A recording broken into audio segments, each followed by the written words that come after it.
দুদিন পর আজ অহনা বাসা থেকে বের হয়েছে। হাঁটতে হাঁটতে বাসার কাছাকাছি একটা পার্কে আসে।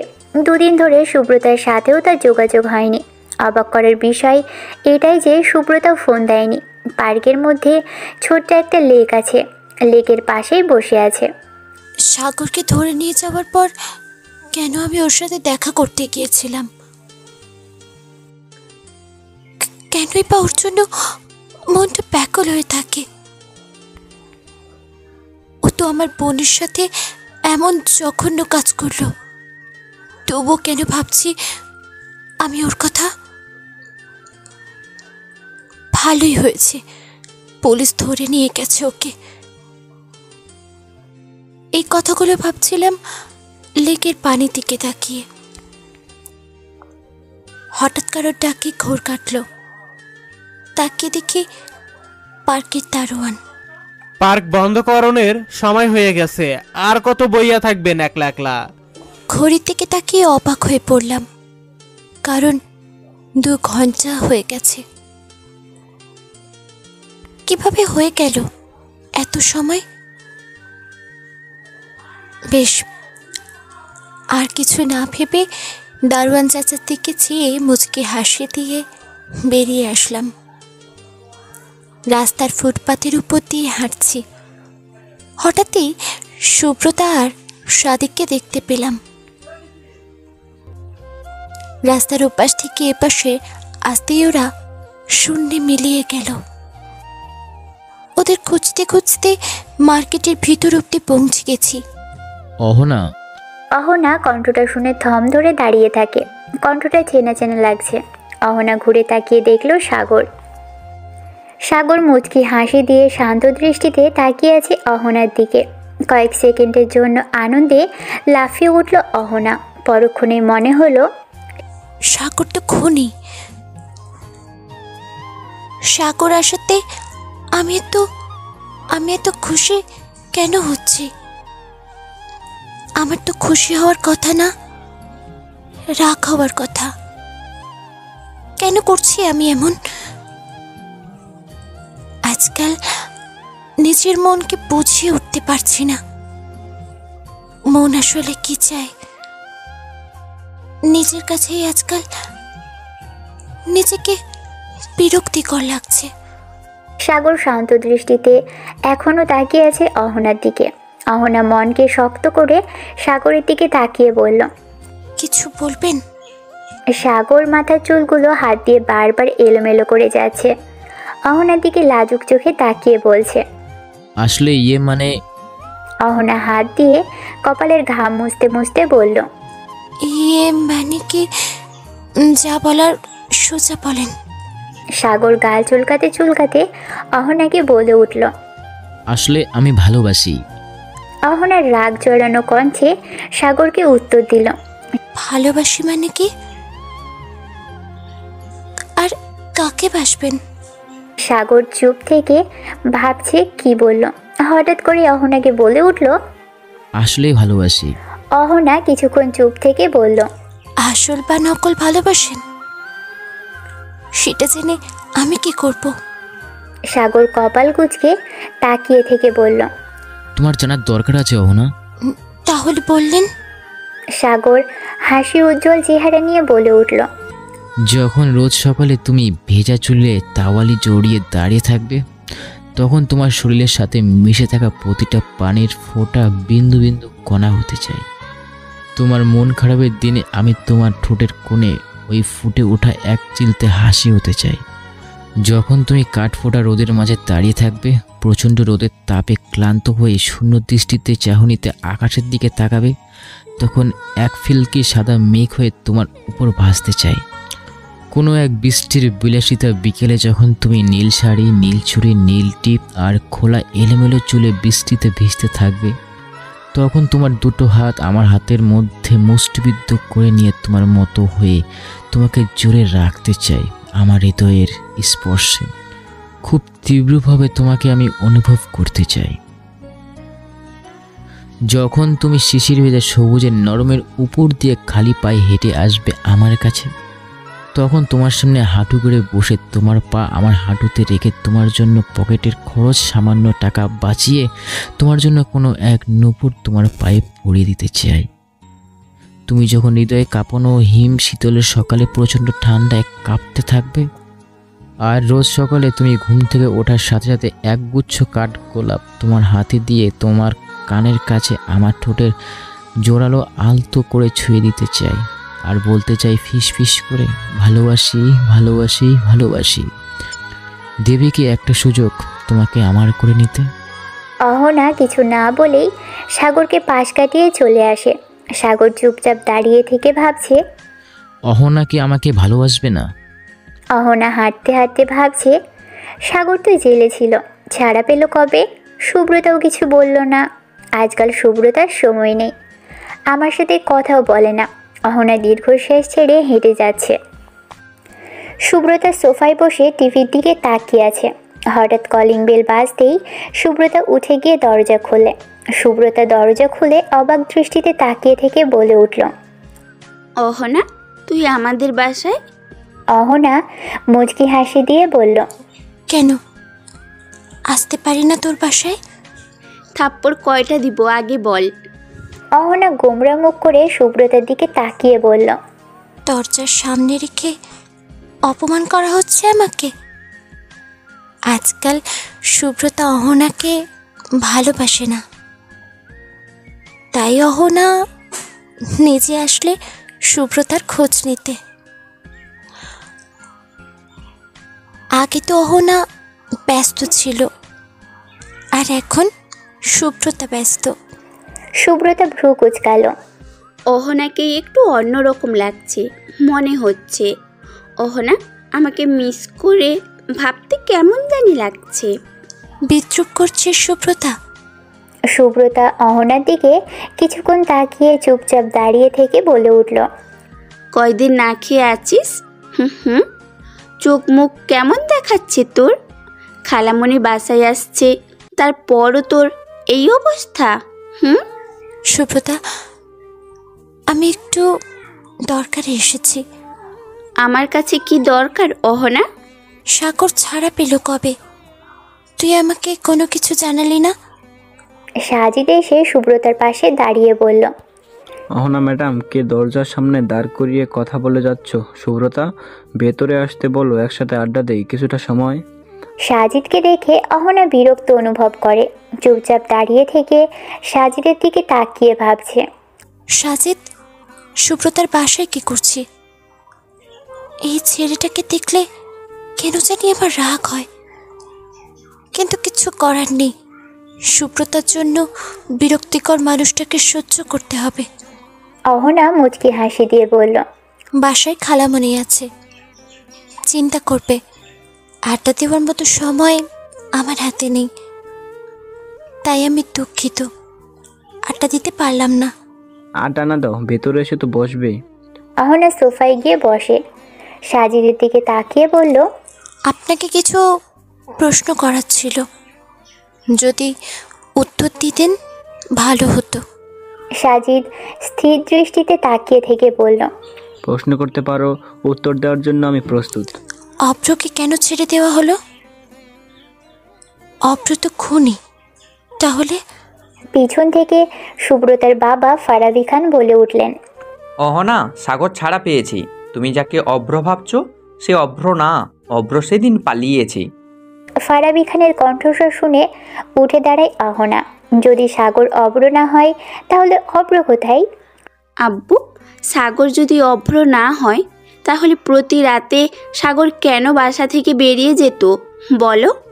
সুব্রতার কথা শুনে অহনা চমকে যায়। কি বলছে সুব্রতা? সুব্রতা এই কথাগুলো আমার থেকে লুকোতে পারলো? ফারাবি খান চোখ রাঙিয়ে বলল, সাগর নিজের রুমে ছিল। সুব্রতা, কারো সম্পর্কে না জেনে মিথ্যে অপবাদ দেওয়া ঠিক না। আমি অন্তত তোমাকে এই শিক্ষা দিইনি। এতক্ষণ নিশ্চুপ থেকে এবার বলতে শুরু করলো সাজিদ।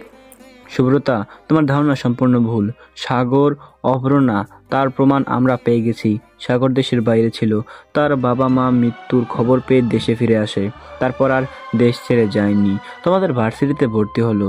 সাগরের উকিল তার international driving licence, voter ID, জন্ম নিবন্ধন ও স্কুলের সার্টিফিকেট ও চেক করে প্রমাণ হয় সে সাগর। আর সাগরকে মেরে অভ্র পালিয়েছে। অভ্র সাগরের মৃত্যু দিয়ে নিজেকে মৃত প্রমাণ করতে চেয়েছিল। সুব্রতা চায়ের কাপ টেবিলে রেখে বলল, তারপরও কিছু প্রশ্ন থেকে যায় সাজিদ। আব্বু বলেছিল সাগর গ্রামের ছেলে, গ্রাম থেকে এসেছে, তার বাবা মা পরিবারের কেউ নেই। অহনা অবাক দৃষ্টিতে চুপচাপ তাকিয়ে আছে। ফারাবি খান সুব্রতার দিকে তাকিয়ে, সুব্রতা, আমি মিথ্যে কিছু বলিনি। সাগর গ্রাম থেকে এসেছে। সুব্রতা একটু সামনে এগিয়ে বলল, আচ্ছা আব্বু, আমাকে একটা রহস্যের সমাধান দিবে? অনেক দিন ধরে এই রহস্যের সমাধান খুঁজে বেড়াচ্ছি। ফারাবি খান মুচকি হাসলেন, মাথা নেড়ে সম্মতি জানালেন। সুব্রতা ফারাবি খানের দিকে তাকিয়ে শান্ত কণ্ঠে বললেন, আব্বু, তুমি সেই রাতে কোথায় ছিলে? ফারাবি খান সোফায় বসে হাতে চায়ের কাপ নিয়ে বলল। কোন রাতের কথা বলো আম্মু? সুব্রতা কৌতূহল নিয়ে বলল, বৃষ্টি জড়ানো সেই রাতে কোথায় ছিলে তুমি? বলো। 5 দিন আগের কথা আব্বু, তোমাকে পুরো বাড়ি আমি খুঁজে বেরিয়েছি। সেই দিন সন্ধ্যায় আমাদের বাসার সামনে থেকে কেউ একজন একটা কালো গাড়ি করে চলে যাচ্ছিল। শুধু সেই সন্ধ্যায় নয়, এর আগে থেকে বিষয়টা আমার নজরে পড়েছে। বিষয়টি তোমাকে জানানোর জন্য খুঁজেছি। সাগরের রুমের দরজা বন্ধ ছিল। তাহলে আব্বু, সেই লোকটা কে ছিল বলো? সুব্রতার কথাগুলো শুনে ফারাবি খান চুপ হয়ে যায়। সুব্রতা এবার ফারাবি খানের পাশে গিয়ে বসল। আব্বু প্লিজ বলো, তুমি যদি জানো বিষয়টার সম্পর্কে। ফারাবি খান মুচকি হাসলেন। সুব্রতা, তোমার কথার মানে কি? তুমি কি বোঝাতে চাইছো? সাগরের রুমের দরজা বন্ধ ছিল, আমি বাসায় ছিলাম না, তাহলে কি আমি সেই লোক? তোমার কথায় মানেটা এমন দাঁড়াচ্ছে, আমার মনে হচ্ছে। সুব্রতা মাথা নিচু করে বলল, আব্বু, সত্যি বলতে সন্দেহ থেকে তুমি বাদ পড়োনি। ফারাবি খান অবাক দৃষ্টিতে তাকায়। সুব্রতা, তোমার কথাগুলো মানে বোঝো। তুমি আমাকে সন্দেহ করছো? সুব্রতা মাথা তুলে তাকায়। আব্বু, তুমি বলো, সেই রাতে তুমি কোথায় ছিলে? দরজার সামনে দাঁড়িয়ে সাগর বলল। আমি বলছি সবটা। সাগরের কণ্ঠ অহনার কাছে যেতেই দরজার দিকে তাকালো অহনা। সাগর গভীর চোখগুলো দিয়ে অহনার দিকেই তাকায়। মুচকি হাসি দিয়ে সোফায় গিয়ে বসে। অহনা নীরবতা ভেঙে বলল, আমার দেরি হয়ে যাচ্ছে, বাসায় যাব।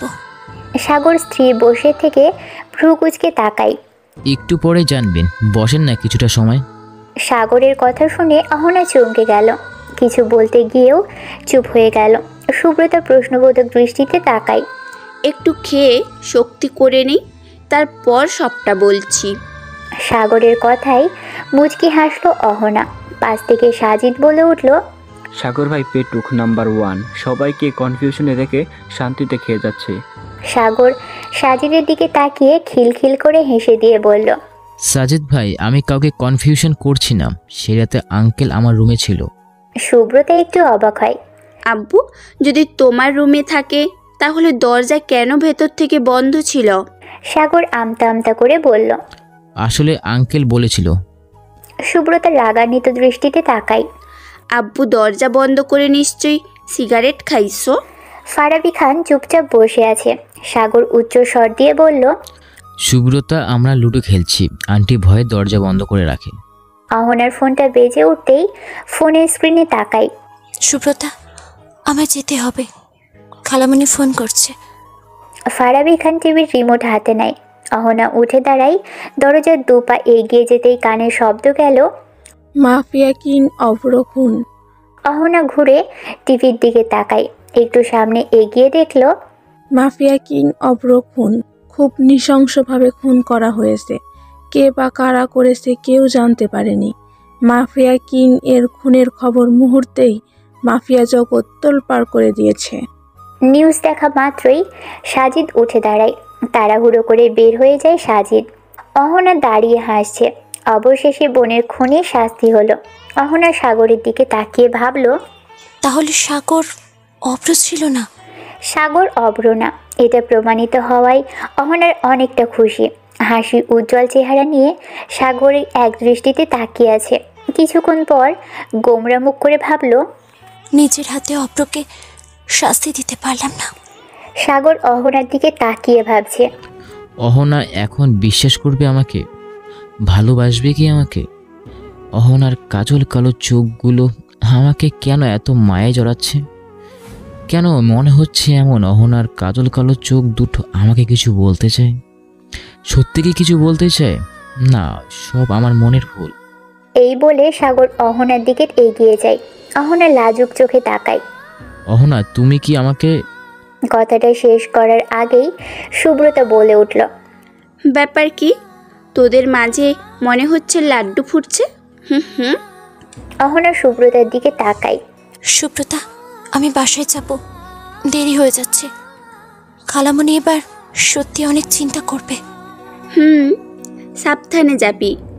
বাসায় গিয়ে অন্তত ছোট্ট করে হলেও একটা খবর দিয়েন, ব্যস্ত মানুষ। অহনা কিছু বলল না, ঠোঁটের কোণে হাসি রেখে বেরিয়ে যাচ্ছে।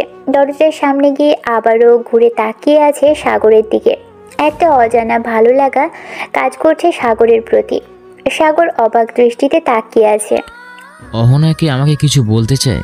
কেন বারবার অদ্ভুত দৃষ্টিতে তাকাচ্ছে আমার দিকে? অহনা রাস্তার পাশে দাঁড়ায়। পাশে তাকাতেই সাগরকে দেখতে পায়। আপনি? সাগর পকেট থেকে হাত বের করে বলল, হ্যাঁ আমি। অবাক হচ্ছেন মনে হলো? অবাক হওয়ার কিছুই নেই। অহনা কপাল কুঁচকে তাকায়। আমার পিছু নিচ্ছেন কেন? কার পিছু নেব তাহলে? আমার তো অন্য কোনো মেয়েকে ভালো লাগে না। অহনা কিছু বলল না। রিক্সা নিয়ে উঠে বসে সাগরের দিকে তাকায়। আবারও মুচকি হাসি দেয়। সাগর অহনার মুচকি হাসির রহস্য খোঁজার চেষ্টা করে। ও বারবার ব্যর্থ। এই হাসির কারণ ঠিক বুঝতে পারছে না সাগর। হঠাৎ সাগরের ফোনটা কেঁপে ওঠে। সাগর ফোনটা পকেট থেকে বের করে রিসিভ করে কানে তুলে নেয়। সাগরের দৃষ্টি এখনও অহনার দিকে। ফোনের ওপাশ থেকে ভয় জড়ানো অচেনা কণ্ঠে বলে উঠল, অহনাকে বাঁচাও, অহনাকে মেরে ফেলবে, অহনাকে বাঁচাও। কথাগুলো সাগরের অস্থিরতা বাড়িয়ে দেয়। সাগর নজর দেয় সামনের দিকে। অহনার রিক্সা তো দেখা যাচ্ছে না। সাগর কাঁপা কণ্ঠে বলল, কে আপনি? অহনার কি হয়েছে? অহনা এইমাত্র বাসায় চলে গেছে। অচেনা লোকটা চুপচাপ থেকে বলল, আমি কে সেটা জানতে হবে না, শুধু বলবো অহনাকে বাঁচাও। সাগর জোরে বলে ওঠে, আপনি বলবেন অহনার কি হয়েছে? কই থেকে বাঁচাবো? কি হয়েছে বলবেন আপনি? অচেনা লোকটা কিছু না বলে ফোনটা কেটে দেয়।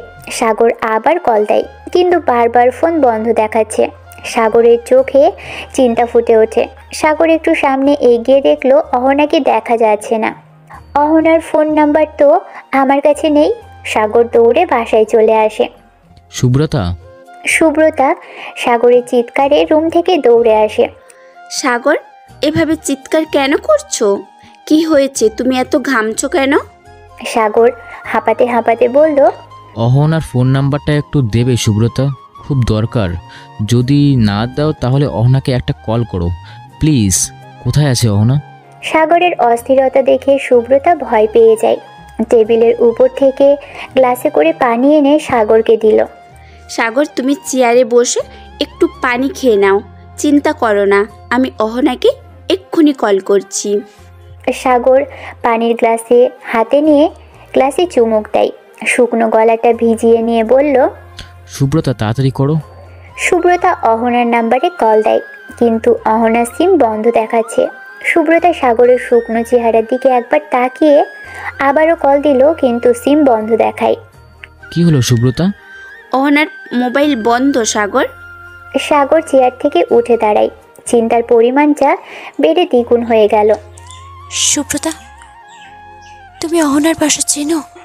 সুব্রতা চিন্তিত কণ্ঠে বলল, আমি তো ভাবছি অহনার ফোন কেন বন্ধ। অহনা কখনো ফোন বন্ধ রাখে না। অহনার কোনো বিপদ হয়নি তো সাগর? সাগর অসহায় দৃষ্টিতে তাকায় সুব্রতার দিকে। সুব্রতা, তুমি অহনার বাসা চেনো? হ্যাঁ, চিনি অহনার বাসা। তাহলে চলো অহনার বাসায়। সুব্রতায় সাগরের দিকে তাকাই। এত রাতে যাওয়া ঠিক হবে সাগর? রাত কয়টা বাজে? একবার ঘড়ির কাঁটায় তাকিয়ে দেখো। সুব্রতার কথাই সাগর ঘড়ির দিকে তাকায়। রাত 9টা বাজে, এটা কোনো ব্যাপার না সুব্রতা। কিন্তু তারপরও কেন কেমন দেখায় না বিষয়টা? সুব্রতা, অহনার খবর পাওয়াটা অনেক দরকার। অহনা কোথায়? অহনার ফোন কেন বন্ধ?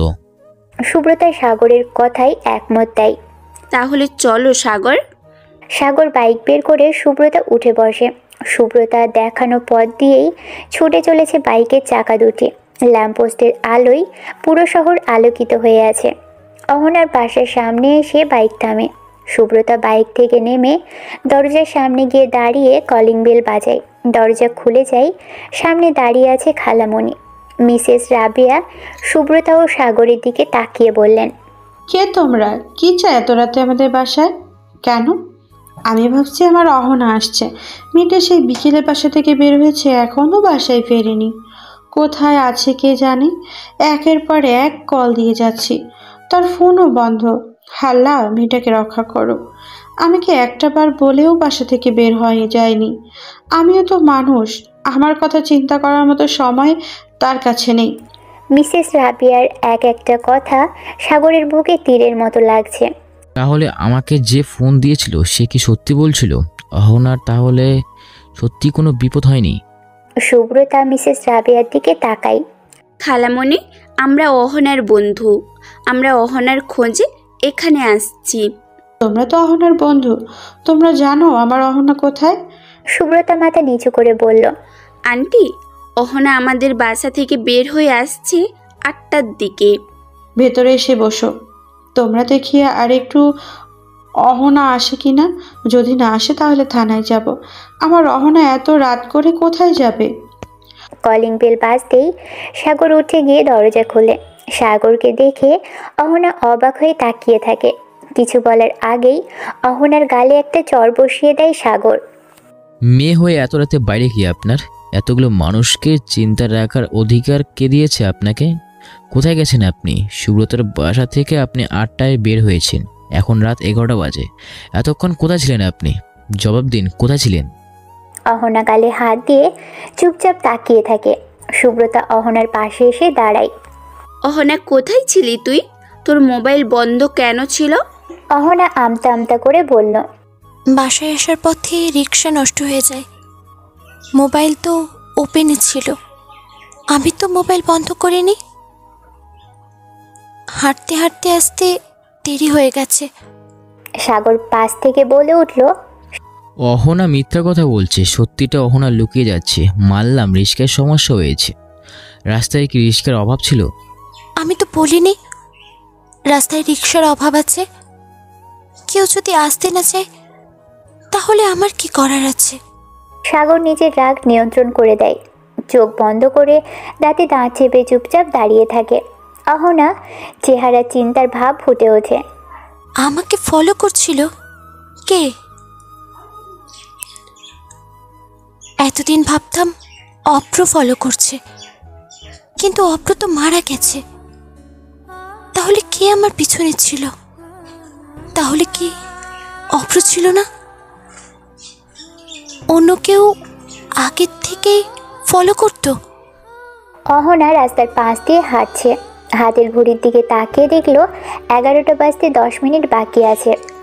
খালামণি আগের থেকে চিন্তা করছে, মোবাইলও বন্ধ হয়ে গেছে। অহনা এদিক ওদিক তাকাই, একটা রিক্সাও দেখা যাচ্ছে না। হঠাৎ অহনার নজরে পড়ল একটা ছায়া। অহনা থমকে দাঁড়ায়, ল্যাম্পপোস্টের আলোয় ছায়াটা পড়ছে। অহনা পিছন ঘুরে তাকাই, কাউকে দেখতে পেল না। সামনে ঘুরে তাকিয়ে দেখলো ছায়াটা নেই। কিছুটা পথ হাঁটতেই আবারও লক্ষ্য করল ছায়াটাকে। অহনা দ্রুত হাঁটা শুরু করেছে। কারো হাঁটার শব্দ শুনে অহনা পিছন ঘুরে তাকাই। কালো কোট পরা একটা লোক অহনার পিছু নিয়েছে, মাথায় টুপি দিয়ে মুখটা ঢেকে রাখা। স্পষ্ট কিছু বোঝা যাচ্ছে না। অহনা ভয় পেয়ে যায়। নিলিবিলি রাস্তায় অহনা আর অচেনা লোকটা ছাড়া কেউ নেই। বাড়ির সামনে আসতেই লোকটা পালিয়ে যায়। গেটের সামনে দাঁড়িয়ে অহনা ফাঁকা রাস্তার দিকে তাকিয়ে আছে। লোকটা ঠিক কোন দিক দিয়ে গেল অহনা বুঝে ওঠার আগেই সে উধাও। সাগর অহনার দিকে তাকিয়ে থেকে বলল। এত কি চিন্তা করছেন? অহনা কিছু বলল না, চুপচাপ সাগরের পাশ কাটিয়ে ভিতরে প্রবেশ করে। খালামণি সরি, তোমাকে কিছু না বলে বিকেলে বাসা থেকে বের হয়েছি। মিসেস রাবিয়া অহনাকে জড়িয়ে ধরে বলল। তোর জন্য কতটা চিন্তায় ছিলাম জানিস তুই, একটু বলে যেতে পারতি। আর এত দেরি কেন করলি? রাস্তায় সমস্যা হয়েছিল একটু। সুব্রতা এগিয়ে এসে বলল। খালামণি, আমরা এখন আসি, অনেক রাত হয়ে গেছে, বাসায় চিন্তা করবে। তোমরা আসলে অথচ খালি মুখে চলে যাবে? তোমরা অহনার সাথে বসে খাবার খেয়ে যাও। সাগর শান্ত দৃষ্টিতে তাকাই। খালামণি, আমরা বাসায় কিছু না বলে বেরিয়ে এসেছি, বাসায় চিন্তা করবে। আজকে আসি, অন্য একদিন না হয় এসে খেয়ে যাব। বিদায় নিয়ে সাগর সুব্রতা হাঁটতে থাকে। সাগর কিছুক্ষণ পর পর অহনার দিকে তাকায়। অহনা সুব্রতার পিছু পিছু বাগান পর্যন্ত আসে। বাইকে বসলো সাগর সুব্রতা। মায়া জড়ানো দুটি চোখ অহনার দিকে তাকিয়ে আছে। ওরা চলে যাওয়ার পর অহনা গেট আটকায়। পিছন করে তাকাতেই দেখলো সেই অদ্ভুত লোকটা অহনার পাশে দাঁড়িয়ে আছে। ভয়ে অহনা ঘামছে, কাঁপা কাঁপা কণ্ঠে বলে উঠল। কে আপনি? কেন আমার পিছু নিচ্ছেন? কি চাই আপনার আমার কাছে? লোকটা উচ্চস্বরে হাসলো। হাসিটা এত ভয়ঙ্কর লাগছে অহনার কাছে। অহনা এক পা দু পা পিছোতে শুরু করে। চিৎকার দিতে গিয়ে চিৎকার দিতে পারছে না, গলা দিয়ে শব্দ পর্যন্ত বের হচ্ছে না। লোকটা অহনার দিকে এগিয়ে আসছে। অহনার গালে হাত দিতেই খালামণি বলে চিৎকার দেয় অহনা। অহনার চোখ খুলে দেখলো মিসেস রাবিয়া মাথায় হাত বুলিয়ে দিচ্ছে। খালামণি, আমি তো গেটের কাছেই ছিলাম, এখানে আসলাম কি করে? মিসেস রাবিয়া মাথায় হাত বুলিয়ে দিতে বললেন। অহনা, তুই অজ্ঞান হয়ে গেছিলি? কি হয়েছিল? এত জোরে কেন চিৎকার দিলি? অহনা উঠে বসে অস্থিরতা নিয়ে বলল। আন্টি, তুমি ওই লোকটাকে দেখেছো? মিসেস রাবিয়া আগ্রহের সুরে বলল। কোন লোকটা? ওই লোকটা আমার পিছু নিচ্ছিল। আমি যখন গেট আটকে ঘুরে তাকালাম তখন লোকটাকে দেখলাম। খালামণি, ও আমার গালে হাত দিয়েছে। মিসেস রাবিয়া অহনার দিকে তাকাই। মা, শান্ত হও, কেউ ছিল না, তোর মনের ভুল ছিল। খালামণি, আমি সত্যি বলছি, কেউ একজন আমাকে ফলো করছে। মিসেস রাবিয়া অহনার হাতে হাত রেখে বলল। এই যে আমি পাশে আছি, কেউ কিচ্ছু করতে পারবে না, কেউ তোর আশেপাশেও আসতে পারবে না। এখন জল খেয়ে নিবি। এই বলে উঠে দরজার সামনে আসতেই অহনা খালামণি বলে ডাক দিয়ে ওঠে। মিসেস রাবিয়া ঘুরে তাকায়, মুচকি হাসলো। কিছু বলবি? অহনা মাথা নাড়িয়ে হ্যাঁ বলে। মিসেস রাবিয়া খাটের কোণে এসে বসলো। তো সব কথা শুনবো, রাত জেগে আমরা সারা রাত কথা বলবো, তবে তার আগে খেয়ে নিতে হবে। অনেক রাত হয়ে গেছে, খেয়ে নিতে হবে। খালামণি, তুমি কিছু জানো না? কি জানবো? অভ্র খুন হয়েছে। আমার বাবা মা বোনের আজ অন্যের হাতে খুন হয়েছে। কথাটা শুনে মিসেস রাবিয়া অবাক হয়। কি বলিস তুই? অভ্র তো জেলে ছিল, তাহলে খুন কে করলো অভ্রকে? খালামণি, বিষয়টা আমিও আগে জানতাম না। তুমি তো অভ্রকে কোনোদিন দেখোনি। সুব্রতার সাথে যে ছেলেটা এসেছে, সাগর, অভ্রের মতো দেখতে পুরো সাগর। অহনা পুরো ঘটনা মিসেস রাবিয়াকে খুলে বলল। মিসেস রাবিয়া চুপচাপ থেকে বলল। বাপ বাপ কেউ ছাড়ে না, এটা হওয়ার ছিল, যা হয়েছে ভালো হয়েছে। অহনা ছোট্ট শ্বাস নাই। না খালামণি, ঠিক হয়নি। আমি নিজের হাতে যদি... পুরো কথাটা শেষ না করেই থমকে যায় অহনা। মিসেস রাবিয়া কিছু বলল না, চুপচাপ উঠে যায়। অহনা, খেতে আয়। দুজনেই রাতের খাবার শেষ করে রুমে আসে। রুমে আসতেই অহনা দেখলো খাটের উপর লাল গোলাপ আর একটা চিরকুট। অহনা কৌতূহল নিয়ে সামনে এগিয়ে যায়। ফুল আর চিরকুট হাতে নিয়ে ভাবছে, এত রাতে আমার রুমে গোলাপ আর চিরকুট কে দিল? বাসায় তো কেউ আসেনি। আচ্ছা, সাগর রেখে যায়নি তো? দূর, সাগর রাখলে তো আগেই দেখার কথা। অহনা বারান্দায় দাঁড়িয়ে দেখল একটা লোক চলে যাচ্ছে। তাহলে উনি কি আমার রুমে এসেছিল? কিন্তু কিভাবে আসলো কিছুই মাথায় আসছে না। অহনা হাতের চিরকুটটা খুলে দেখল। প্রিয়তমা, তোমাকে দেখার ইচ্ছাটা মাথায় চেপেই বসেছে। তোমার দেখার এই অসুখ আমাকে মাঝে মাঝে প্রচণ্ডভাবে চেপে ধরে। তোমার খোলা চুলের প্রেমে পড়েছি আমি বারবার। মাঝে মাঝে ইচ্ছে করে কি জানো, তোমার খোপায় বেলি ফুলের মালা গুজে দেই। জানো প্রিয়তমা, তোমার কাজল কালো চোখ দুটি যখন আমার দিকে দৃষ্টি রাখে, মনে হয় পৃথিবীর সমস্ত মায়া আমাকে আঁকড়ে ধরে। মাঝে মাঝে দূর আকাশের দিকে তাকিয়ে ভাবি, তুমিও ওই দূর আকাশের মতো আমার থেকে অনেক দূরে। সুন্দর আকাশটাকে ছুঁয়ে দেওয়ার প্রচণ্ড ইচ্ছে থাকা সত্ত্বেও ছুঁতে পারিনি। ঠিক তেমনি তোমাকে ভালোবাসি বলতে পারিনি। প্রিয়তমা, সাদা পৃষ্ঠায় এ যেন এক আকাশচুম্বী স্বপ্ন। জীবনের শেষ নিঃশ্বাসে যেন তোমাকে পাই। আমার প্রতিটা সাদা শার্টের কালারে তোমার কাজলের দাগ লাগুক। আচ্ছা শোনো, আমাকে কি তুমি স্বপ্নে দেখো না? মানে যখন তোমার বেখেয়ালি চুলগুলো এলোমেলো হয়ে চোখের সামনে এসে পড়ে, আমি সেই চুলগুলো তোমার কানে গুঁজে দেওয়ার বাহানায় কাছে আসার সুযোগ করে নেই। আচ্ছা তা না হয় বাদ গেল, আমাকে কি রাতের আকাশ দেখার সময় মনে পড়ে? প্রিয়তমা, আমার ভালোবাসার লাল গোলাপটা যত্ন করে রেখে দিও। হয়তো আমি তোমার পাশে থাকবো না, দূর আকাশের মতো দূর থেকেই তোমার খেয়াল রাখবো। ভালো থেকে প্রিয়তমা। অহনা চিরকুট পরে অবাক হয়ে দাঁড়িয়ে আছে। বারান্দার গ্রিল ধরে অহনা আকাশের দিকে তাকায়। এই আকাশ, তুমি তো জানো এই প্রেমিক পুরুষকে। তুমি কি বলে দেবে এই প্রেমিক পুরুষের ঠিকানা আমাকে? হাতে লাল গোলাপের দিকে তাকিয়ে ভাবছে, সত্যি লাল গোলাপটা রেখে দেব।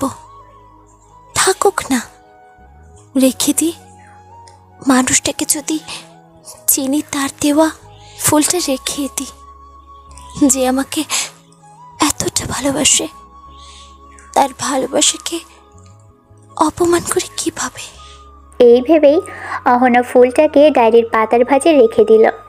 সকালে মিষ্টি রোদ আর পাখির মিষ্টি সুরে ঘুম ভেঙে যায় অহনার। অহনা বাম হাতটা গালের নিচ থেকে সরিয়ে কপালের উপর রাখে। চোখ খুলে জানালার দিকে কিছুক্ষণ তাকিয়ে উঠে বসলো। জানালার ওপাশে একটা হলুদ পাখি বসে আছে। অহনা এক দৃষ্টিতে তাকিয়ে আছে পাখির দিকে। কিছুক্ষণ পর আরও একটা হলুদ পাখি এসে পাখিটির পাশে বসলো। দুজন দুজনের দিকে তাকাই। অহনা মনে মনে ভাবছে, আচ্ছা এই পাখির নাম কি? আর এরা দুজনে কি দুজনকে ভালোবাসে? কতটা মিল তাদের মধ্যে? একটা পাখি হঠাৎ অহনার দিকে তাকাই। অহনা উঠে দাঁড়ায়। জানালার পাশে যেতেই পাখিগুলো উড়ে যায়। অহনা তাকিয়ে থেকে দেখছে। কিছু দূর যেতেই পাখিগুলো শূন্যতায় মিলিয়ে যায়। পাখিগুলোকে আর দেখা যাচ্ছে না। অহনা মুচকি হাসলো। ভালো থাকুক তাদের ভালোবাসা। আমার খুব জানতে ইচ্ছে করছে। এই পাখিগুলো কোথায় উড়ে গেল? ইস,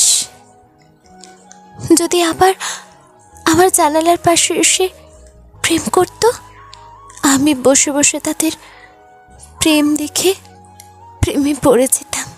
এই ভেবে একা একা হাসছে। চুলগুলো হাতের মুঠোয় নিয়ে খোপা করে নেয় অহনা। বালিশের পাশ থেকে ওড়না বুকে জড়িয়ে রুম থেকে বের হয়ে সোফায় গিয়ে বসে। খালামণি, কোথায় তুমি? অহনার এমন ডাক শুনে মিসেস রাবিয়া ভয় পেয়ে রান্নাঘর থেকে দৌড়ে বের হয়ে আসে। কি হয়েছে অহনা? এভাবে কেন ডাক দিলি? অহনা ভ্রু কুঁচকে তাকায়। কে আর হবে খালামণি, তোমাকে দেখছি না, তাই একটু ডাক দিয়ে নিলাম। মিসেস রাবিয়া বিরক্ত নিয়ে বললেন, আমি কতটা ভয় পেয়ে গেছি তুই জানিস? অহনা খিলখিল করে হেসে দিয়ে বলল, তোমাকে ভয় দেখানো আমার কাজ খালামণি? আমার বুক এখনো ধুকফুক করছে। ফাজিল, ফ্রেশ হয়ে আয়, নাস্তা দিচ্ছি, ভার্সিটি যাবি। অহনা গোমরা মুখে তাকায়। খালামণি, ও খালামণি। এত ডাক কেন হচ্ছে? অহনা উঠে গিয়ে মিসেস রাবিয়াকে জড়িয়ে ধরে। খালামণি, আজকে ভার্সিটিতে যাব না। আমার ভালো লাগছে না আজকে। তোমার সাথে বাসায় থাকি আজকে। মিসেস রাবিয়া মুচকি হেসে অহনার হাতে শক্ত করে ধরে বলল, এত মিল দিয়ে লাভ নাই। সামনের মাসে মনে হয় তোর পরীক্ষা, ভার্সিটিতে যেতে হবে। লেখাপড়ায় তো মন নাই, হঠাৎ করে এমন হয়ে গেলি কেন? তাড়াতাড়ি ফ্রেশ হয়ে নাস্তা করতে আসেন।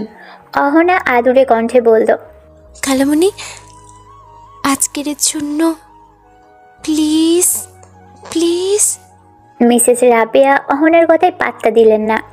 আমি যা বলছি তাই হবে, কোনো কথা বলতে চাই না। অহনা চুপচাপ ওয়াশরুমে গিয়ে গোসল করে তৈরি হয়ে নাস্তার টেবিলে গিয়ে বসে। খালামণি, ক্ষুধা মনে হয় লেগেছে, তাড়াতাড়ি খাবার দাও। মিসেস রাবিয়া রান্নাঘর থেকে জোর গলায় বললেন, একটু বস, আমি নিয়ে আসছি। তাড়াতাড়ি করে নাস্তা এনে টেবিলে রাখে। অহনা হাসি দিয়ে বলল, খালামণি, আজকে কি রান্না করেছো? এত সুন্দর সুবাস। মিসেস রাবিয়া চেয়ার টেনে বসতে বসতে বলল, তোর তো পায়েস রান্না করছি, তোর পায়েস অনেক পছন্দ। অহনা মুচকি হেসে পায়েস খাওয়া শুরু করে। খালামণি, তোমার হাতের পায়েস এর তুলনাই হয় না। খাওয়া শেষ করে ব্যাগটা হাতে নিয়ে দরজার সামনে দাঁড়িয়ে বলল, খালামণি, আমি আসছি, দরজা বন্ধ করে দাও। গেট পার হতেই অহনার সামনে একজন এসে দাঁড়ায়। অহনা চমকে যায়, অবাক দৃষ্টিতে তাকিয়ে থাকে। আপনি এত সকালে আমার বাসার সামনে? কি দরকার আপনার এখানে? সাজিদ কপাল কুঁচকে তাকায়।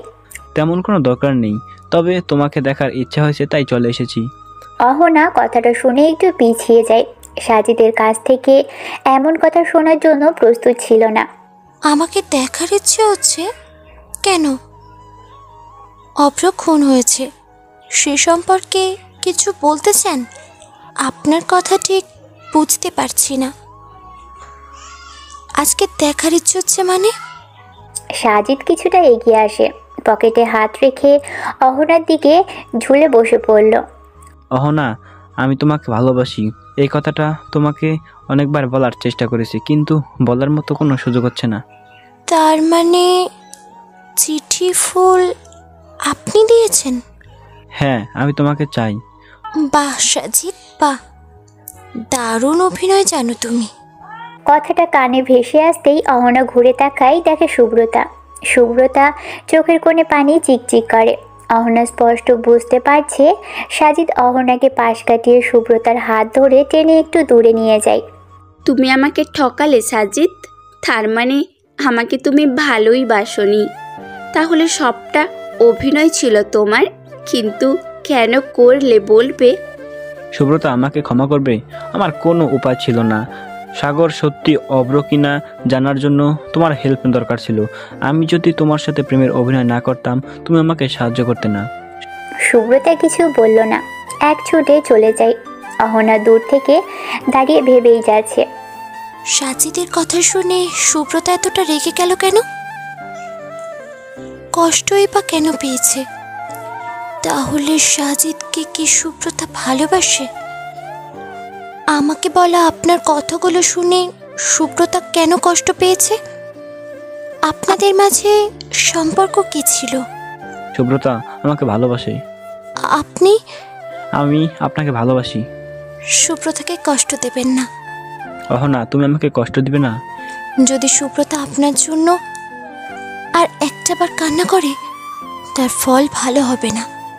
কথাটা বলে অহনা হাঁটতে শুরু করে। কিছু দূর এগিয়ে এসে থমকে দাঁড়ায়। সাজিদদের বলা কথাটা কানে আসলেও স্পষ্ট বুঝতে পারেনি। সাজিদ আবারও বলে উঠল, এই মাফিয়া কুইন লুকোচুরি খেলা অনেক হয়েছে, এবার সামনে আসতে হবে আপনাকে। অহনা ঘাবড়ে যায়। আমার সম্পর্কে এত কিছু জানলে কিভাবে? তাহলে কি উনি আধার রাতে আমার পিছু নিয়েছিল? সবসময় আমাকে ফলো উনি করেছেন, কিন্তু আমার মাথায় কখনো এটা আসেনি। যদি এখন আমাকে ধরে নিয়ে যায়? অহনা নিজেকে শান্ত করে নিয়ে বলে, মাফিয়া কুইন মানে? ঠিক বুঝলাম না। আপনি কি বলতে চান? শুভ্রের কল আসতেই অহনা কল রিসিভ করে। ফোনের ওপাশ থেকে বলে উঠল, অহনা আপু, কাল রাতে বাকি 3 জন খুন হয়েছে। অভ্র তো খুন হয়েছে, তাহলে এই 3 জনকে খুন করেছে কে? রহস্যটা আবারও দলা ফাঁকিয়ে যাচ্ছে। তাহলে সাগর খুন করেছে? না, সাগর খুনি হতে পারে না, আমি মানতে পারবো না। সাগরকে আমি অনেক ভালোবাসি। সাগর কেন খুনি হবে? অকারণে সাগরকে সন্দেহ করা বন্ধ করতে হবে। কথাগুলো ভেবে হাঁটছে অহনা। হঠাৎ একটা সাদা রঙের গাড়ি অহনার পাশে এসে দাঁড়ায়। অহনা গাড়িটা দেখে দাঁড়ায়। গাড়ি থেকে কয়েকটা ছেলে নেমে আসে। তাদের মধ্যে কাউকে চেনা লাগছে না, কিন্তু ওনারাকে কেন এখানে এসেছে? অহনা কিছু বলার আগেই একটা হাত চেপে ধরে। হাত ছাড়িয়ে নেওয়ার অনেক চেষ্টা করেও ব্যর্থ। চিৎকার দিতে যাবে, পিছন থেকে একজন এসে রুমাল বেঁধে দেয়। অহনা চোখ খুলে চারপাশে শুধু অন্ধকার, এক বিন্দুও আলো দেখা যাচ্ছে না। নীরব নিশ্চুপ হয়ে পড়ে আছে। এই মুহূর্তে কোথায় আছে নিজেও জানে না। বারবার চিৎকার দেওয়ার চেষ্টা করছে, কিন্তু মুখে রুমাল বাঁধাই চিৎকার দিতে গিয়েও পারছে না। মাথাটা প্রচণ্ড যন্ত্রণা করছে। মনে হচ্ছে মাথায় কেউ জোরে আঘাত করেছে, যার কারণে মাথা এত ওজন লাগছে। হঠাৎ অন্ধকার রুমে একটু একটু করে আলো প্রবেশ করে। অহনা চোখ দুটি দিয়ে তাকিয়ে আছে। একটা লোক ভিতরে প্রবেশ করে। ছেলে স্পষ্ট বোঝা যাচ্ছে, পরনের শার্ট, হাতে ঘড়িও আছে। লোকটার ছায়া দেখে মনে হচ্ছে ভদ্র ঘরের সন্তান, কিন্তু আমাকে এখানে নিয়ে আসার কারণটা ঠিক কি বুঝলাম না। আমাকে কেন এখানে নিয়ে এসেছেন? আমার কাছে ঠিক কি চান? এই হ্যালো মাফিয়া কুইন, কেমন লাগছে আমার বাসা? যদিও তোমার রুমে কোনো আলো নেই, ভয় পেও না, আমি তোমাকে মারবো না। তোমাকে মারলেই খেলা শেষ। এখানে অনেক খেলা বাকি আছে। এত তাড়াতাড়ি যদি সব শেষ হয়ে যায় তাহলে কিভাবে হবে বলো? তবে একটা কথা মানতে হবে, তুমি অনেক কিউট। তবে আমি মানুষ খারাপ, অনেক খারাপ। চাইলে এই মুহূর্তে তোমার ক্ষতি করতে পারি, কিন্তু আমি তেমন কিছুই করব না। কেন করব না জানো? তোমার ক্ষতি করলে আমার নিজের ক্ষতি হবে। দরকার কি নিজের ক্ষতি করার? তুমি একটা মেয়ে হয়ে পুলিশকে এভাবে ফাঁকি দিয়ে খুন করে চলেছো। ও সরি, খুন তো তুমি করছো না, খুন তোমার আগে অন্য কেউ করে। মাফিয়া কুইন, আমাকে একটু বলবেন সেই লোকটাকে যে আপনার আগে আপনার শত্রুদের খতম করে দেয়? আপনি জানেন না মাফিয়া কুইন, তবে আমি জানি আপনার সেই শুভাকাঙ্ক্ষী কে, যে আড়ালে থেকে আপনাকে এতটা সাহায্য করে। কিন্তু আপনি কি জানেন সে আসলে আপনার বন্ধু না শত্রু? আপনাকে খুন করা ছিল তার আসল উদ্দেশ্য। অহনা আবছা আলোয় শুধু তাকিয়ে আছে। মানুষটাকে যদি একটা বার তার চেহারা দেখতে পেতাম। ওনার কণ্ঠ আমার খুব চেনা চেনা লাগছে, কিন্তু কার কণ্ঠের সাথে বুঝতে পারছি না। আমাকে এখানে খুন করার জন্য নিয়ে এসেছেন? যদি তাই হয়, খুন করুন। আমার প্রতিশোধ অন্য কেউ নিলেও নেওয়া শেষ। আমার পরিবারের খুনি বেঁচে নেই, সবাই আজ মৃত। মাফিয়া কুইন চিন্তায় পড়ে গেছেন মনে হচ্ছে। আপনাকে একটা নিউজ দেওয়ার আছে। ভাবছি আপনি নিউজ শুনে ঠিক কী করবেন। বেশি রেগে যাবেন না, অল্প। আপনি তো সাগরকে অনেক ভালোবাসেন। সাগরের সম্পর্কে কতটুকু জানেন আপনি? অহনা বিরক্ত নিয়ে মনে মনে ভাবছে, বলদ দেখেছি ভাই, আপনার মতো বলদ দেখিনি। মুখ বেঁধে রেখে প্রশ্ন করে, আবার এসেছে এখানে মস্তানি করতে। এমন বলদ মস্তান আমার হাতের পায়ের বাঁধন খুলে দে, সাহস থাকলে। তারপর তোকে মজা দেখাবো। আমাকে আটকে রাখার জন্য তোর হাড্ডি গুঁড়ো করে পাউডার বানিয়ে বাতাসে উড়িয়ে দেব। লোকটা খানিকটা থামলো। হাতের আঙুল দিয়ে আওয়াজ করতেই আরও একটা লোক ভিতরে প্রবেশ করে। মুখের বাঁধন খুলে দিয়ে বের হয়ে যায়। মাফিয়া কুইন, এবার বাঁধন খুলে দিলাম। আমাকে যত ইচ্ছে গালাগালি করতে পারেন, তবে আস্তে আস্তে করবেন, গলা শুকিয়ে যাবে, গরম প্রচুর, তার উপর বন্ধ ঘরে আলো নেই। আমি জানি আপনার থাকতে অনেক কষ্ট হচ্ছে, কিন্তু কিছু করার নেই, আপনাকে এখানে থাকতে হবে যতক্ষণ শিকার হাতে ধরা না দিচ্ছে। কিসের শিকার? আমাকে এখানে তুলে নিয়ে এসেছেন কেন? শুধু একটাবার আমার হাতের বাঁধন খুলে দিয়ে দেখুন। আপনি জীবিত থাকবেন না, লাশ মাটিতে পড়ে থাকবে। আপনি সাহসী আমি জানি, কিন্তু আপনি এখন একা, অকারণে এত রাগ দেখাচ্ছেন আমার সাথে।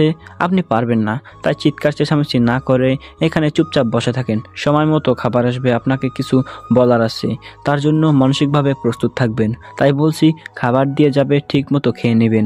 ঝামেলা করলে ক্ষতি আপনার, আমার না। কি কথা বলুন আপনি? আমি মানসিকভাবে প্রস্তুত আছি। এত তারা কিসের মাফিয়া কুইন? এখনো অনেক সময় পড়ে আছে, ধীরে সুস্থে সব বলবো, একটু অপেক্ষা তো করতেই হবে। আমাকে যতদিন ইচ্ছে আটকে রাখুন, তাতে আমার কোনো সমস্যা নেই, কিন্তু আমার খালামণিকে একটা খবর দিন।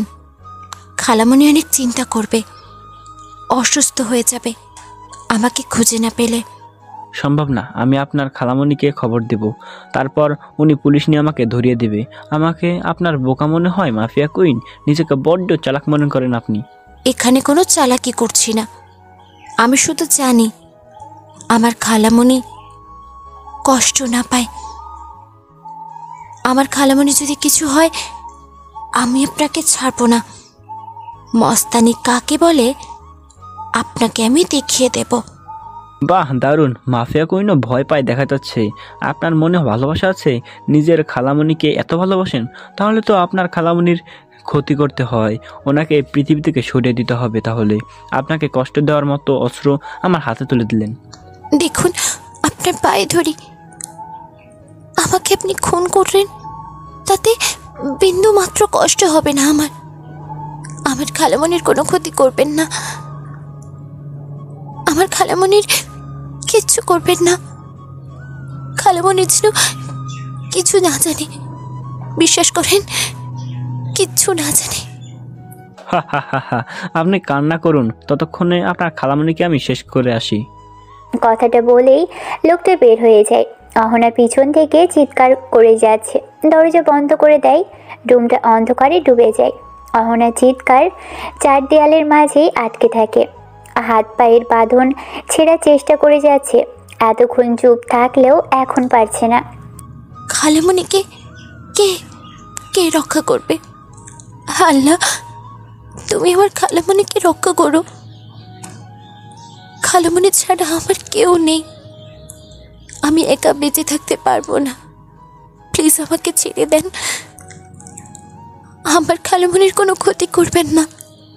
চিৎকার করতে করতে অহনা ক্লান্ত হয়ে পড়ে, চেয়ারের সাথে হেলান দিয়ে শুধু কান্না করে যাচ্ছে, আমি কাউকে ছাড়বো না বলে। সারাদিন কেটে যায়, অহনা বাসায় ফিরছে না। মিসেস রাবেয়া সোফায় বসে আছে, এভাবে কতক্ষণ বসে থাকা যায়? মেয়েটার মোবাইল বন্ধ হয়ে আছে, চিন্তায় মাথা ফেটে যাচ্ছে। অহনা এমন কেন করে প্রতিদিন আমার সাথে? এমন না করলেও তো হয়। এভাবে চিন্তা করতে করতে একদিন মারা যাব, তখন এসে আমাকে জীবিত পাবে, আমার মৃত লাশ শেষ পাবে। মেয়েটা আজকে ভার্সিটিতে যেতে চায়নি, আমি তাকে জোর করে পাঠিয়েছি। জোর করে পাঠানো উচিত হয়নি, মেয়েটার কোনো বিপদ হয়নি তো? একবার ভার্সিটিতে গিয়ে খোঁজ নিয়ে আসবো, কিন্তু এই সন্ধ্যায় ভার্সিটিতে কে থাকবে? দারোয়ান তো নিশ্চয়ই থাকবে। যদি কেউ না থাকে, আল্লাহ, আমি কি করব? একটা পথ বের করে দাও, আমি নিতে পারছি না। অহনার একটা বান্ধবী ছিল, সুব্রতা, এই মেয়েটা নিশ্চয়ই জানে অহনার খবর। মিসেস রাবেয়া সুব্রতার মোবাইলে কল করে, কিন্তু রিসিভ হয়নি। অহনার ডায়েরি ঘেটে সুব্রতার বাসার ঠিকানা বের করে, বাসা থেকে বের হয়ে রাস্তার পাশে দাঁড়ায়। একটা রিক্সা ধরে সুব্রতার বাসায় এসে হাজির হয়।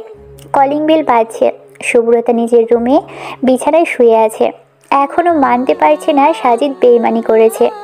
কি অদ্ভুত মানুষ, নিজের কাজের জন্য অন্য একজনকে ব্যবহার করে? এই কথাটা অনেকবার শুনেছি, কিন্তু কখনো প্রমাণ পাইনি। কিন্তু আজকে নিজেই তার প্রমাণ হয়ে দাঁড়িয়ে আছি।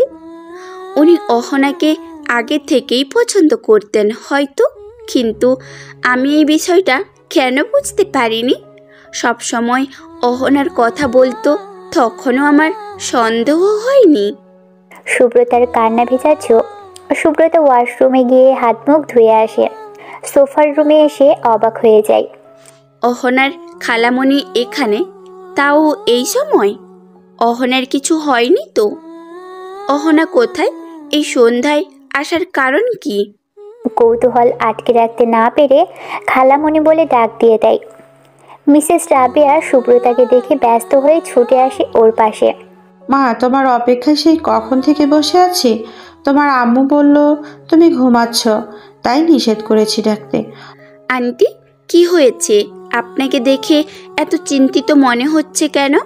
অহনা কোথায়? অহনা কোথায় মানে? তুমি জানো না আমার অহনা কোথায়? আন্টি, অহনার সাথে আজকে আমার কোনো কথা হয়নি। অহনা কোথায় আমি জানি না। কি হয়েছে আমাকে খুলে বলেন। মিসেস রাবেয়া কথা না বলে হাউমাউ করে কান্নায় ভেঙে পড়ে। সুব্রতার আম্মু বারবার সান্ত্বনা দিতে গিয়েও আটকে যাচ্ছে। কি সান্ত্বনা দিবে? সত্যি কি সান্ত্বনা দেওয়ার মতো কোনো ভাষা আছে? সারাদিন কেটে যায়, মেয়েটা বাসায় ফিরছে না। আপনি ভেঙে পড়বেন না বোন, অহনা ফিরে আসবে। আমরা সবাই খুঁজে বের করব। আমার মেয়েটাকে খুন করেনি তো ওরা? মেয়েটা 2 দিন ধরে বলছে বাসার চারপাশে কেউ একজন ঘুরে বেড়াচ্ছে। ওরা কারা? আল্লাহ, আমার মেয়েটাকে ফিরিয়ে দাও। আমি থানায় যাব, এক্ষুনি যাব থানায়। সুব্রতা কিছু বুঝছে না। অহনাকে কারা খুন করার জন্য চেষ্টা করেছে? আন্টির কথা কি সঠিক? না, অহনা খুন হতে পারে না। অহনা আমাকে ছেড়ে যেতে পারে না। আন্টি, আপনি চিন্তা করবেন না, আমি ভার্সিটিতে গিয়ে খোঁজ নিয়ে দেখছি। অহনাকে কারা খুন করার জন্য চেষ্টা করেছে? আন্টির কথা কি সঠিক? না, অহনা খুন হতে পারে না। অহনা আমাকে ছেড়ে যেতে পারে না। আন্টি, আপনি চিন্তা করবেন না, আমি ভার্সিটিতে খোঁজ নিয়েই দেখছি। সুব্রতা শুভ্রকে কল দেয়।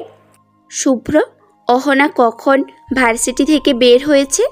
অহনা তো আজকে ভার্সিটিতে আসেনি। তুই সত্যি বলছিস? হ্যাঁ, অহনার মোবাইলও বন্ধ। কেন, কি হয়েছে? অহনাকে খুঁজে পাওয়া যাচ্ছে না। কথাটা শুনে শুভ্র কল কেটে দেয়। শুভ্র অর্ককে কল দেয়। অর্ক বিছানায় শুয়েছিল, শরীর একটু খারাপ লাগছিল। কখন ঘুম চলে এসেছে বুঝতে পারেনি। শুভ্রের কল পেয়ে অর্কের ঘুম ভেঙে যায়। অর্ক ঘুম ঘুম চোখে মোবাইলের দিকে তাকায়। সরি শুভ্র, আমার শরীর খারাপ লাগছিল, কখন ঘুম এসেছে বুঝতে পারিনি। অহনা ম্যাডাম সন্ধ্যায় দেখা করতে বলেছিল। অর্ক, অহনা আপুকে খুঁজে পাওয়া যাচ্ছে না। মানে কি? হ্যাঁ, একটু আগে সুব্রতা কল করে বলেছে। আমি অনেকবার কল করেছি, কিন্তু ওনার মোবাইল বন্ধ ছিল। তুই একটা খোঁজ নিয়ে দেখ।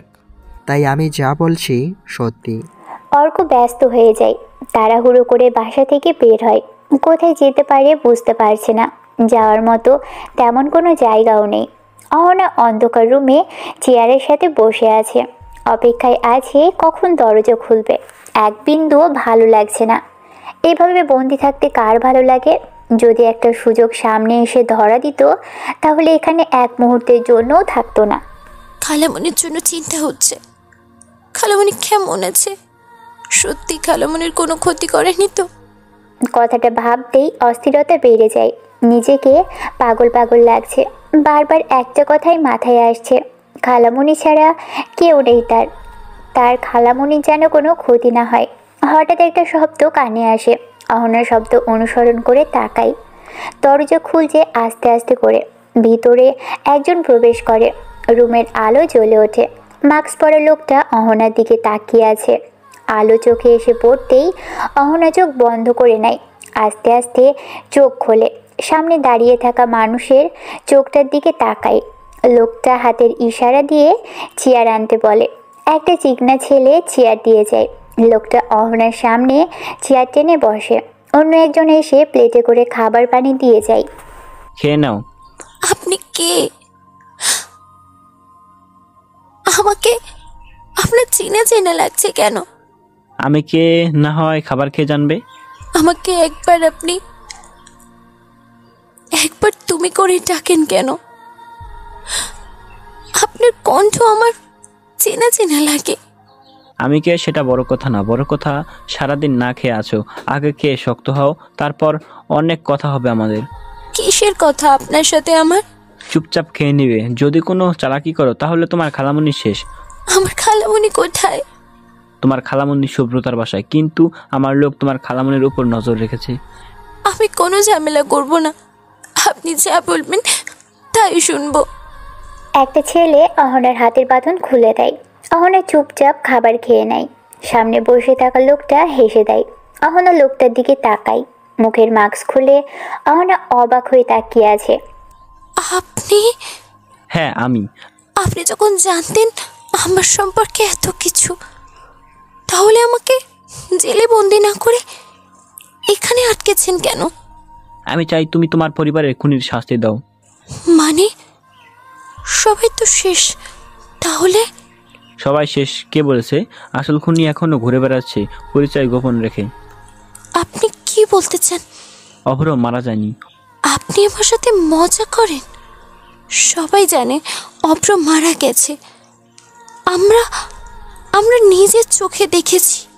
অভ্র মারা যায়নি, ওইটা অভ্রের লাশ না। আমরা তার প্রমাণ পেয়েছি। অন্য একটা ছেলেকে অভ্র সাজিয়ে খুন করা হয়। আসল অভ্র তো সাগর। না, এটা হতে পারে না, আমি বিশ্বাস করি না। সাগর অভ্র না। বাহ, প্রেমে ভালো ডুবে আছো। তোমার বোনের খুনি অভ্র, সাগর অভ্র, এটা বোঝো না? আপনি বলছেন সাগর অভ্র না?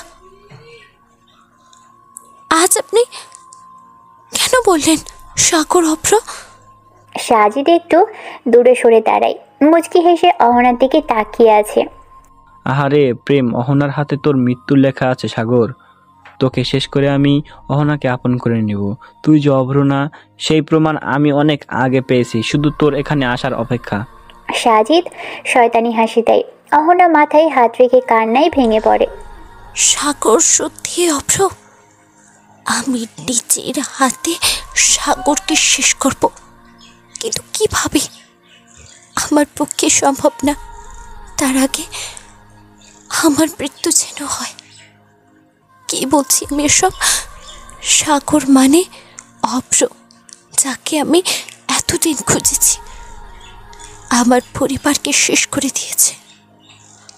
আমি তাকে বেঁচে থাকতে দিতে পারি না। আমি কি না একটা নরপশুর জন্য মায়া দেখাচ্ছি? ছি, কি সব ভাবছি আমি? সাগর রুমে আসতেই সাজিদ জোরে জোরে বলে ওঠে, ওয়েলকাম অভ্র আপনাকে। শব্দটা অহনার কানে পৌঁছয়। রাগে শরীর জ্বলে ওঠে। কান্না ভেজা লাল চোখ সাগরের দিকে নিক্ষেপ করে। হাতের কাছে কিছুই নেই। সাজিদ দূর থেকে অহনা বলে ডাক দেয়। অহনা ঘুরে তাকায়। পিস্তল ছুঁড়ে মারে। অহনা পিস্তল হাতে তুলে নেয়। সাগরের দিকে লক্ষ্য করে পিস্তল ধরে। সাগর কিছু বোঝে ওঠার আগেই সব কেমন এলোমেলো হয়ে গেছে। অহনাকে কিছু বলার জন্য পা বাড়াতে যায়। অনেক হয়েছে অভ্র, তোর জন্য এই পৃথিবীতে আমাকে একা বেঁচে থাকতে হচ্ছে। তোর জন্য আমার বাবা মা আত্মহত্যা করেছে। তোর জন্য আমার বোনকে মরতে হয়েছে। তোর জন্য রাতের পর রাত আমাকে কাঁদতে হয়েছে। শুধু তোকে ভালোবেসে আমার বোনকে নিজের জীবন দিতে হয়েছে। তুই একটা অমানুষ, যে ভালোবাসা নিয়ে পুতুল খেলা করাটা তোর কাজ। আমার বোনের কি অপরাধ ছিল? আমার বোন তোকে ভালোবেসেছে। সাগর অহনাকে থামাতে গিয়েও থামালো না। অহনা, তুমি কাকে মারবে, সাগরকে না অভ্রকে? কথাটা শুনে পাশে তাকায় অহনা। সাগরের পাশে এসে দাঁড়াই। সাগরের মতো দেখতে আরও একজন। অবাক হয়ে তাকিয়ে আছে। কে অভ্র কে সাগর? দুজনকে দেখতে একই রকম কেন? কি হলো বলো অহনা, তুমি কাকে মারতে চাও? অহনা বোকার মতো তাকিয়ে আছে। সাজিদ অবাক হলো না। সাজিদ হা হা করে হেসে দিয়ে বলে, এক ঢিলে দুই পাখি। অভ্র, তোকে খুন করার জন্য লোক পাঠিয়েও খুন করতে পারলাম না, তুই বারবার বেঁচে যাস। আমি অনেক আগে থেকে জানি সাগর অভ্র না। সাগরের রুমে যেদিন যাই, অনেক খোঁজাখুঁজির পর একটা ডায়েরির মাঝে কিছু ছবি খুঁজে পাই। ঠিক তখনই বুঝতে পারি তোরা যমজ ভাই, তোদের মাঝে একটা পার্থক্য আছে। সাগরের বাম হাতের একটা জন্মের দাগ আছে, তোর সেই দাগ নেই। তুই শয়তানের মনের আশা পূরণ হবে কি করে বল? তোকে শেষ করার পর আমার মৃত্যু হবে। চারদিকে তাকিয়ে দেখ, তোর পোষা কুত্তাগুলো মৃত লাশ হয়ে গেছে। আসলে তুই যে এখানে এত তাড়াতাড়ি হাজির হয়ে যাবি বুঝতে পারিনি। অহনা বোকার মতো শুধু কথাগুলো শুনেই যাচ্ছে। সাজিদ অহনার দিকে তাকিয়ে বলে উঠল, অহনা, তুমি চুপ করে দাঁড়িয়ে আছো কেন? অভ্রকে বের করার জন্য এত নাটক সাজাতে হয়েছে। তোমার সামনে অভ্র দাঁড়িয়ে আছে, অভ্রকে গুলি করে মনের সব রাগ শেষ করো। অহনা সাজিদের দিকে লক্ষ্য করে। সাজিদ অহনার আচরণে অবাক হয়ে যায়। অহনা কি সব সত্যি জেনে গেছে? তুই সব জানিস তাই না? তাহলে সত্যি করে বল, আমার বোনকে ধর্ষণ করার পিছনের আসল হাত কার ছিল? অহনা অভ্রের ছিল। আমার দিকে কেন তুমি পিস্তল ধরে রেখেছো? আমি কিছু করিনি, সব কিছুর পেছনে অভ্রের হাত ছিল। সাজিদ মিথ্যে বলছে অহনা। আঙ্কেল, সুব্রতার বাবাকে দেখে অহনা হাঁ করে তাকিয়ে আছে। আঙ্কেল আপনি এখানে? হ্যাঁ, আমি এখানে তোমাকে আসল সত্যি জানাতে এসেছি। আমি সাজিদ, আসল শয়তান। তোমার বোনের আসল খুনি সাজিদ। সাজিদ দৌড়ে এসে অহনার গলায় ছুরি ধরে। সবাই ভয় পেয়ে যায়। সাগর আস্তে আস্তে পিছনে গিয়ে সাজিদের মাথায় আঘাত করে। সাজিদ ছটফট করতে করতে মাটিতে পড়ে যায়। অনেক খেলেছিস, আর না। শরীরে পুলিশের পোশাক নিয়ে অপরাধ কম করিসনি। আমাদের দুই ভাই যখন বয়স 10 বছর, তখন আমাদের বাবা মা মারা যায় এক রোড অ্যাক্সিডেন্টে। মামার কাছে থাকি দুজনেই। মামি রোজ ঝগড়া করত। আঙ্কেল আমাদেরকে তাদের বাসায় নিয়ে আসে, তারপর দেশের বাইরে পাঠিয়ে দেয় লেখাপড়ার জন্য। কিন্তু ভাইয়ের খবর আমি জানতাম না। দেশে এসে ভাইয়ের খবর নিয়ে শুনি ভাইয়া মাস্তান। একদিন মামির অপমান সহ্য করতে না পেরে ঘর থেকে বেরিয়ে যায়। তারপর অপরাধের জগতে পা বাড়ায়। একটা মেয়েকে ভালো লাগতো, তার পিছু অনেক ঘুরে, কিন্তু মেয়েটা মাস্তান বলে রাজি হয়নি। মেয়েটার জন্য মাস্তানি অপরাধ সব কিছু ছেড়ে দেয়। মেয়েটাকে বিয়ে করবে বলে ঠিক করে, কিন্তু তোর সহ্য হয়নি। তোর গুন্ডা দিয়ে মেয়েটাকে ধর্ষণ করেছিস, তারপর নাম দিয়েছিস ভাইয়ের, ভিডিও ভাইরাল করেছিস। মেয়েটা এসব কিছু নিতে পারেনি, ভাইয়ের সাথে কথাও বলিনি। এত কিছুর পরেও ভাইয়া বিয়ে করতে চেয়েছিল, কিন্তু উনি নিজে অপরাধী ভাবতো। ভাইয়ের কথা শুনিনি, সমাজের কথা ভেবে আত্মহত্যা করে। মেয়েটার বাবা মা সমাজের মুখ দেখাতে পারতো না। রাস্তায় নামলে তাদের নানান ধরনের কথা শুনতে হতো। সহ্য করতে না পেরে পরে আত্মহত্যা করে। সেদিন যদি আমাকে সুব্রত না বাঁচাতো, তাহলে আমি এখানে থাকতাম না। অহনার গুলিতে আমার মৃত্যু হতো। অহনা হয়তো অনেক আগে বুঝে গেছে। অহনা আমার পিছুই জঙ্গলে গিয়েছিল। সেদিন ভাইয়ের সাথে দেখা করতে যাই, কিন্তু অহনাকে যেন সন্দেহ না করে সেই জন্য জঙ্গলের সব গল্প সাজানো হয়েছে। অহনা প্রতিটা কথা শুনে কান্না করে যাচ্ছে। আমি এতদিন কি ভেবে চলেছি? আমার ধারণা ভুল ছিল। আপু ভুল মানুষকে ভালোবাসেনি। হঠাৎ প্রচণ্ড শব্দ করে ওঠে। বুলেট গিয়ে সাজিদের বুকে লাগে। অহনা সাজিদের দিকে তাকিয়ে আছে। সাজিদ ছটফট করে কিছুক্ষণের মধ্যে নিশ্চুপ হয়ে যায়। অব্র পিস্তল হাতে রেখে জয়ের হাসি দেয়। অবশেষে আমার ভালোবাসার খুনিদের শেষ করতে পেরেছি। তোমাকে ছাড়া বড্ড একা লেগেছে, কতদিন তোমায় দেখিনি। অব্র চিৎকার দিয়ে কান্না করে। অহনা অব্রের কাছে ঝাঁপে। পিছন থেকে অহনা বলে চিৎকার দিয়ে ওঠে, খালামণি। দৌড়ে এসে অহনার কপালে চুমো দেয়। অহনা খালামণির বুকে মাথা রাখে। ক্ষণিকের মধ্যে আবারও গুলির শব্দ শোনা যায়। সবাই ঘুরে তাকায়। অব্রের রক্তাক্ত দেহ মাটিতে পড়ে আছে। সাগর চিৎকার দিয়ে ওঠে, ভাই তুই এটা কেন করলি? তুই আমার কথা একটা বারও ভাবলি না? তোরা এমন নিষ্ঠুর কেন? সুব্রতা দৌড়ে আসে, অহনাকে জড়িয়ে ধরে। অহনা, তুই ঠিক আছিস? তোর সাথে এত কিছু হয়েছে, আমি এসবের কিছুই জানি না। কেন বলিসনি অহনা? বলবি? অহনা, অভ্র ভাইয়া খুনি না, সত্যি আপুকে অনেক ভালোবাসে। তাই তো আপুর কাছে চলে গেছেন। দেখো কি সুন্দর করে ঘুমাচ্ছে। সুব্রতা কিছু বলল না, অহনাকে জড়িয়ে ধরে আছে। সাগর উঠে দাঁড়ায়। আঙ্কেল, আমার আপন বলতে কেউ নেই, সবই চলে গেছে। ওই বোকা ছেলে, আমরা সবাই আছি। সুব্রতা সাগরের একটু পাশে দাঁড়িয়ে গিয়ে বলল, অহনাকে তোমার নামে দিয়ে দিলাম, যত্ন করে রেখো।